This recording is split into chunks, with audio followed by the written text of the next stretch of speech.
Welcome back. This is part 2 of my Nairobi, Kenya series. If you haven't seen part 1 yet, go check that out first. The link is in the description. In the last video, we explored museums, fed giraffes, and got settled into Nairobi.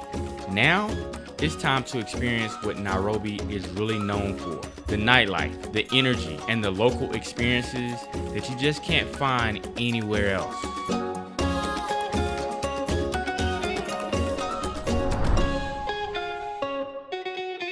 The next day, we freestyled it.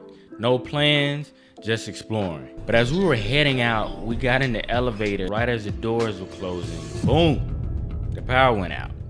I caught the door just in time, pushed it open, and jumped out before we got stuck in there. I almost got stuck in the elevator.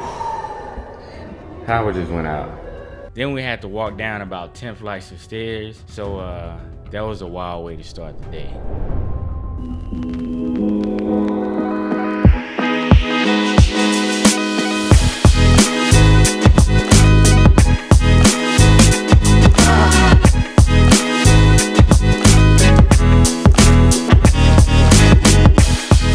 We out here at we're at Brew Bistro Lounge. Nice out here. Got the whole half roof up situation.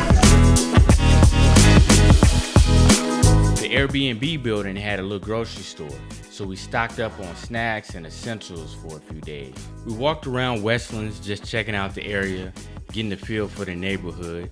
Then we hit up Westgate Mall and then Nairobi Street Kitchen and kicked it for a bit and grabbed some food. Nairobi Street Kitchen is an indoor-outdoor warehouse rustic food hall spot just like Pont City and Clark Street markets for my Atlanta people watching.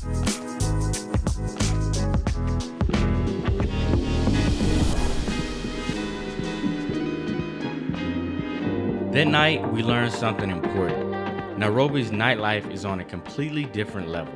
We started at Optimist around 8 p.m. to grab some food. Then around 11:30, we headed to Milan. About to head to the next spot. Just left Alchemist. And the next spot is what? Milan. Milan. We're going to Italy for a little while. Yeah. Going to Italy for a little while, and we just got an Uber. So yeah, we got to this spot way too early because there was nobody in there until like the last 15 minutes. This spot definitely reminded me of Atlanta, minus all the hookah. It was a good time. We left around 2 a.m. thinking we were done for the night. But as we were leaving, people kept stopping us like, why y'all leaving? It's so early. We saw people showing up by the dozens, telling us we were ending the night way too soon. So instead of calling it a night, we ended up hitting another club. By the time we got back to the Airbnb, it was around 3:30 a.m. and we were still seeing people just now getting dressed up to leave for the club. I can't speak for Trail, but I'm too old for that. How do y'all do it? Africa. I've learned this everywhere on the continent. Y'all party different. In America, our spots close at 2 or 3 a.m. African cities, people leave the house around 2 a.m. and don't stop until 8 in the morning. Back home, sometimes our day parties turn into night outs. Over here, your night out literally turns into a morning day party. America doesn't have anything on African nightlife.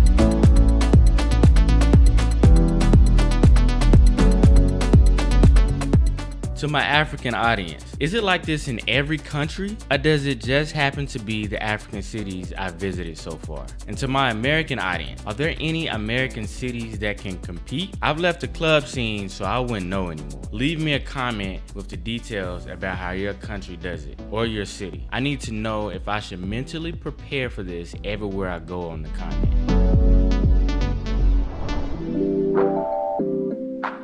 The next day, Saturday, we tried to go to Bomas of Kenya, but it was closed for a diplomatic event. So our driver pivoted and took us to the Kenyatta International Convention Centre instead.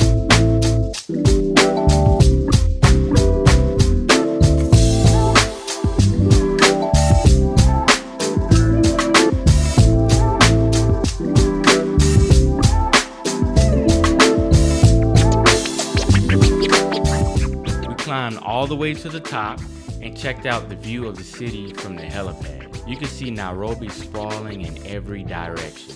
skyscrapers, neighborhoods, green spaces. It was a solid way to get perspective on the whole city.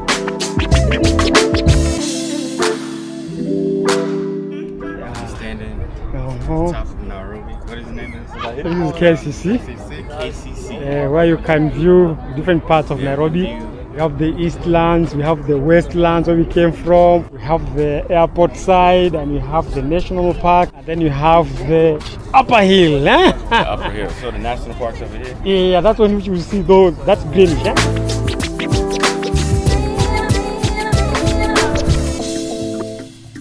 We kept hearing about this club called Bla Bla. So that night we checked out their 80s night. Now, little did we know, their version of 80s music was a little different from what we expected. But we still had a great time, and afterwards we just hung out in the area, soaking it all in. It's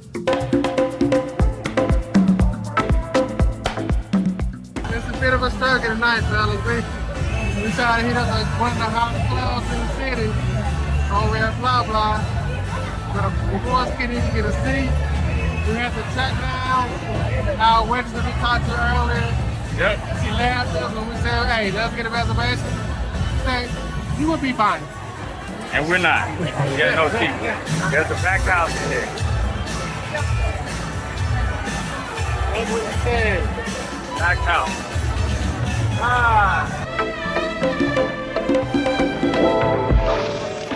The next day, we went to Ngong racecourse for their Sunday day party. Ironically, this was the same day as Derby Day back in America. So we done made our way to the Ngong horse track. I think that's the name of it. Ngong horse track. So gonna check out some races and what else? Everything else they got out here. And I do mean everything else. Got shots, got juice.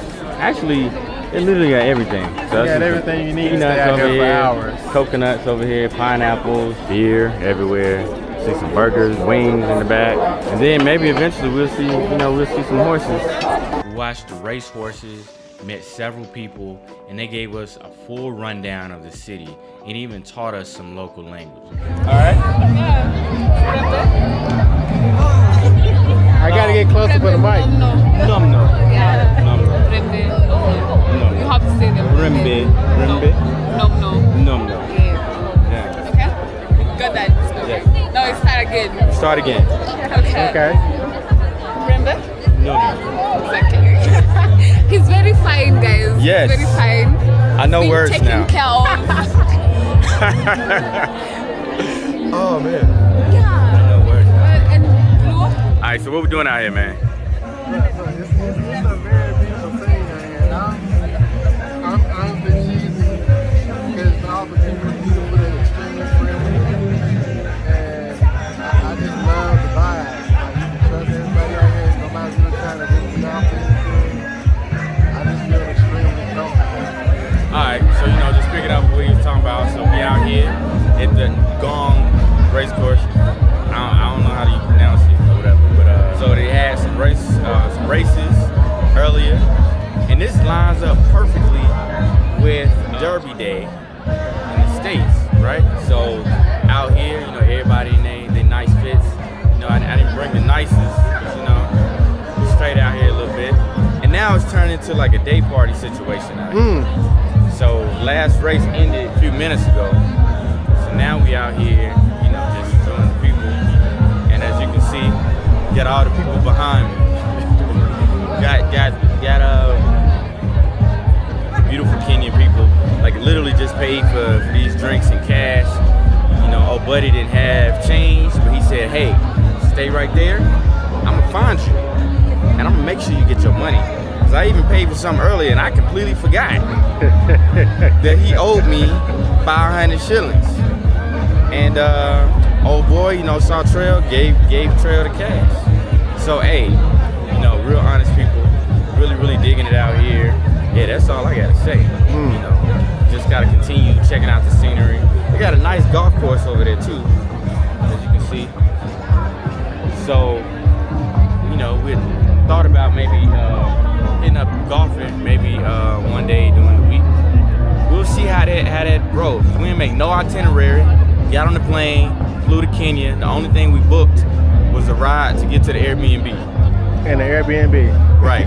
So what we've been doing now, Freestyling. we've been freestyling. If we see some stuff, we've been seeing posters at different spots, bars and clubs and stuff.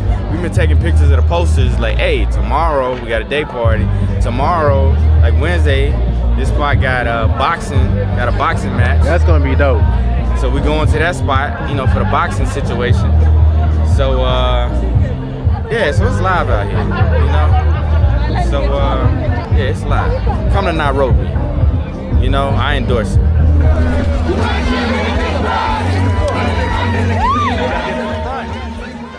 This was some of the best fun I've had in a while.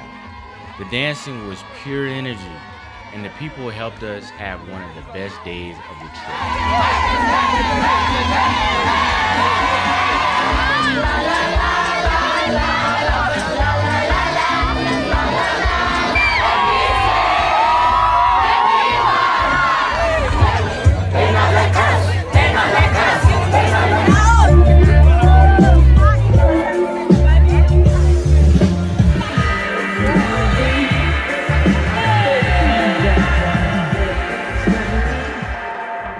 Afterwards, we hit up Carnivore Restaurant. If you're a meat lover, this is your spot. They bring skewers of everything: beef, chicken, lamb, crocodile, ostrich, straight to your table until you let them know you're tapping out. We got pork, honey glaze. We got some ostrich right there. That's a big piece. Oh man. Ox porks. That's a big old knife. And my favorite was the ostrich meatballs. This was an experience.